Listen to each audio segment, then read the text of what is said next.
La coopérative a été créée en 1963. Le contexte qui a amené à la création de la coopérative, c'était des agriculteurs de la place qui faisaient des chantiers forestiers l'hiver pour des grandes compagnies.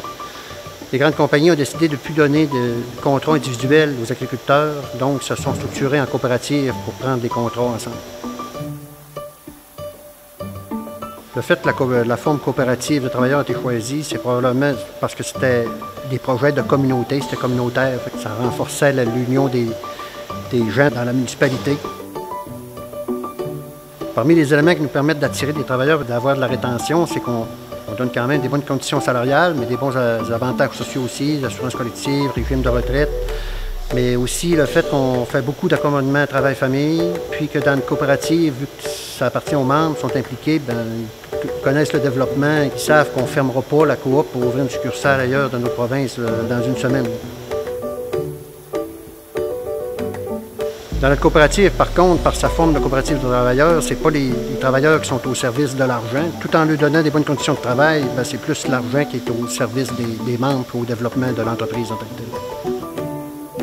La principale activité de notre coopérative forestière, c'est les opérations de récolte de bois mécanisé. Ça a été les premières activités d'ailleurs de la coopérative qui représente environ 90 % de notre chiffre d'affaires. On a ensuite un département d'aménagement forestier, de travaux civicoles.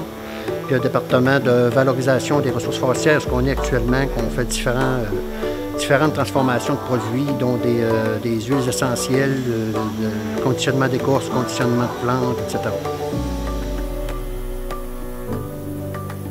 Pour ce qui est des marchés puis nos clients, des opérations forestières mécanisées, puis des travaux civicoles, c'est surtout dans la région et au Québec.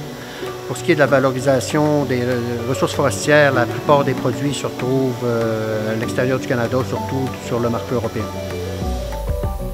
Parmi les principales retombées de la présence de notre coopérative, on a actuellement 115 employés. On est le principal employeur de Ferland-Boileau. On est bien ancré aussi avec la communauté pour l'appuyer dans différents développements. On a participé aux activités du 50e de Ferland-Boileau. Le spectacle d'Hervin Blais s'est fait ici. On a des gens qui étaient dans le comité, ça se faisait au Centre de valorisation des ressources forestières. On participe annuellement au Rallye de Saguenay et différents autres festivals. On gère aussi le terrain de camping. Au niveau même de l'extérieur de Ferland-Boileau, parce que c'est quand même le territoire où on a beaucoup de membres, on fait partie de plusieurs conseils d'administration. On peut parler de la Chambre de commerce et d'industrie de la baie, l'Agro-Boréal, la Corporation des lots intramunicipaux, il y en a plusieurs. Dans la coopérative, dans ces 54 années d'histoire, il y aurait eu au moins 3-4 bonnes occasions qui auraient pu fermer si ça n'avait pas été une coopérative de travailleurs.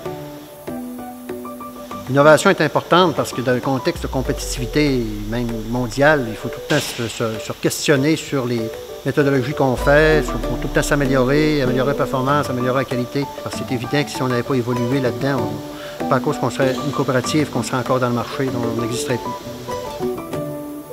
La coopérative occupe une grande place dans la municipalité de Ferland-Boileau parce que c'est le principal employeur. Il y a même beaucoup d'entrepreneurs de Ferland-Boileau ici qui travaillent pour la coopérative forestière Ferland-Boileau. La coopérative va continuer à durer parce qu'elle est ancrée dans sa communauté. La communauté est là, puis l'un a autant besoin de l'autre que l'inverse.